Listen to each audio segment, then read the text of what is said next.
We cannot trust anything we see on screens. If you see it on a screen now and it's going to get worse, you can't necessarily believe it. Mr. Sam Altman. So imagine an AI that can learn you, which ChatGPT does with its memory, and it acts different because of your personality. And it's the smart ChatGPT that can take real information and kind of push it through a lens like Fox News, like CNN, or any of the big media companies, but personalized. Can make some small tweak to how ChatGPT talks to you or talks to everybody. And that's just an enormous amount of power for like one individual making a small tweak to the model personality. And so, somebody could do something. But this is like, just thinking about that really hit me of like, this is like a crazy amount of power for one piece of technology to have. And like, and this happened to us so fast. Now I want to tell you, I am not one of those guys that believes conspiracies without evidence. However, I am also somebody that knows and has seen enough to know that some conspiracies end up being true. Everything's a conspiracy until you prove it, and then it becomes fact. And some things that are considered conspiracy in our world at the moment have been proven true, but are still called conspiracies by wider range of society. I think there's always a thread of truth to every conspiracy, but that doesn't mean that the conspiracy is true in the way that conspiracy theorists may paint it. And I also know that people up top understand psychology and will use psychologists to make their algorithms or to push certain narratives. They'll work on political campaigns. There's always a good spot for somebody that understands psychology. I mean, that's kind of like how I understand the CIA is like all about that, right? Therefore, conspiracies, even if there's a thread of truth, they may push it in a direction or another direction for their own gain. And nowadays, I have a strong feeling that the information overwhelm is on purpose. It's the same thing that they did with, no matter how you feel about the alien conspiracies, there was so much disinformation that whatever was unexplained that was true was hard to distinguish because there was so much fake stuff that they purposely put out that it became hard to know what was real and what wasn't. And something that Elon, Zuckerberg, Sam Altman, and everyone else doesn't seem to be talking about, one, because they're trying to sell a product, and two, because who knows who else is involved. Who is going to paint the narratives of these AIs? Right here in Cleo's interview with Sam Altman, he says this. I'll use like a free account just to see what it's like without any of my history, and it feels really, really different. So yeah, I think we've all been surprised on the upside of how good AI is at learning this and adapting. And so do you envision in many different parts of the world, people using different AIs with different sort of cultural norms and contexts? Is that what we're saying? I think that everyone will use like the same fundamental model, but there will be context provided to that model that will make it behave in sort of personalized way they want, their community wants, whatever. So the truth is that the AIs are going to have an opinion one way or another, even if it's a neutral opinion, or even if it's distinguished by the data, the memory that it has on you, it may change its personalities. Therefore, whoever is pushing it in whatever direction could potentially have more like psyop power, more sway than anybody else in history. There could be I hate using those terms because people tune out, but brainwashing on a level never before seen. I mean, listen, everything what we consume, either online or for TV, magazines, narratives we hear, counter narratives we hear, it all affects our psyche. And people with money also understand that. Again, they hire the best unethical psychologists that are willing to teach them that, to paint their algorithm that, to sell more product or to push narratives so they can keep, maintain, and grow their power. So imagine an AI that can learn you, which ChatGPT does with its memory, and it acts different because of your personality. It slowly learns you and your likes and dislikes, and maybe they have a narrative in the background. It doesn't take much to sway you. It's just a little bit here, a little bit there. ChatGPT isn't conscious as much as they want to sell it to you that way, but it has a certain programming where it may lead you this way or that way. I'm not saying they're doing that now, but they are doing things to make it safer and less harmful, and that's good. But regardless if it's happening now, the potential is certainly there. If a certain government, some third world country dictator got a hold of it, gave it to their citizens, and now they all have a version of the truth, and it's the smart ChatGPT that can take real information and kind of push it through a lens like Fox News, like CNN, or any of the big media companies, but personalized, like social media, but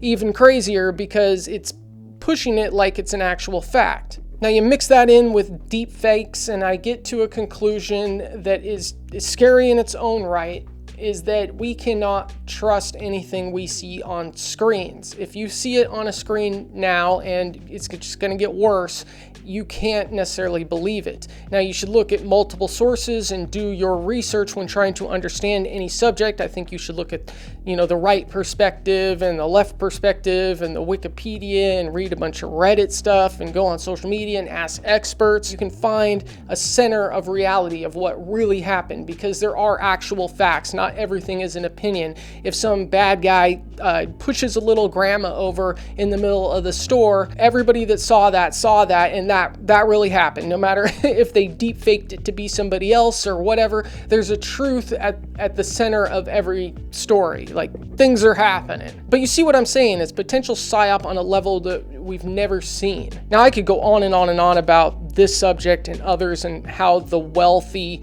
buy up media companies and push social media, and even media networks get special treatment when it comes to YouTube and Facebook. I mean, not just the advertisements, but they're actually in a different algorithm than I am, right? CNN gets more of a push. I mean, it's a different section, right? Like, you're told as a user, which is good, but also everybody's seeing what the mainstream wants you to see, even online. And more people I don't want to say names, I have a bunch of people in mind, but there's a lot of people from the mainstream that are now using alternative measures of media to grow. I mean, of course they are. I'm surprised it took them so long, but there really is an infiltration of mainstream narratives online. Not that alternative medias are always right. They have their own problems and biases and investors and all that as well. So the whole point is do your own thinking. Why does Sam Altman always look like a fifth grader trying to look innocent or cute right after he did something wrong? So the second part I wanted to get at about this conversation between Cleo and Sam Altman is healthcare, right? Better healthcare is wonderful, but obviously what people actually want is to just not have disease. And by 2035, I think we will be able to use these tools to cure a significant number, or at least treat a significant number of diseases that currently plague us. If I had the power to press a button and turn off artificial intelligence, make it so it never happened, the genie's back in the bottle, I probably would. But the reason I would hesitate, and maybe I wouldn't, right? Maybe I would let it thrive, is because of medical breakthroughs and because of science. And the idea that we can take every human concept and knowledge and put it in one place, easy, accessible, that also puts things together in a way that humans really can't, with humans also helping it. I mean, there's no doubt that these tools are incredible. And as time goes on, and already, there are going to be more and more breakthroughs in science and in the medical field, which of course help people and help human society. So there's this paradise that AI could potentially bring on, but our society isn't ready for it. Check out Mo Garment. I made a video about him a while back. It's on my other channel, but yeah, I made a whole video about him. There's all sorts of other videos. Diary of a CEO has done several interviews with him. I highly advise go listening to him. He's, I think, on the right track. But what I'm getting at is society isn't ready for it. The way we think about things, people's jobs are replaced, and then what? If robots are doing everything, if AI is doing everything, people talk about purpose. Well, that's a societal thing. I don't think that's the real problem. I think people could adapt to not working for money.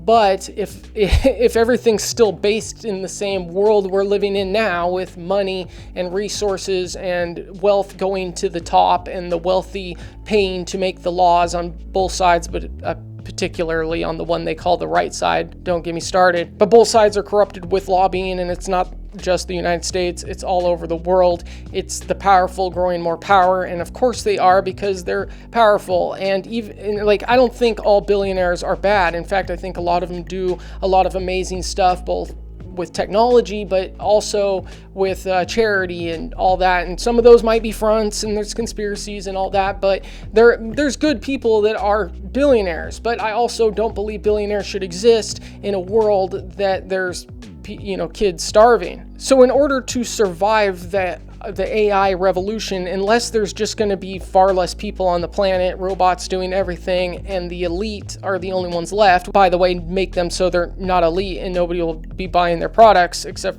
for maybe each other. I don't even know, dude. Like, I don't think they've thought this through. Like, in my view, do good unto your neighbor, right? Like, I think we are more alike than different. We have more in common with, like, if you are in the middle to lower to even upper middle class, unless you are an echelon elite billionaire, then you have more in common with the garbage man. You have more in common with a construction worker, a landscaper. And by the way, I do construction and landscaping. If you are a YouTuber and making millions of dollars, you have more in common with me than you do with Elon. But even Elon and Zuckerberg and Jeff Bezos, they're people too. Everybody's a person and we all have needs. And the billionaires' accumulation of wealth has gone too far already. And in a world of AI where people aren't going to be able to make enough money, it'll get to a point where it's like Elysium, like the movie Elysium. The rich people are living up here and living for thousands of years, and the people down here are just going to, live till 80, 70, 80, 90 at the best,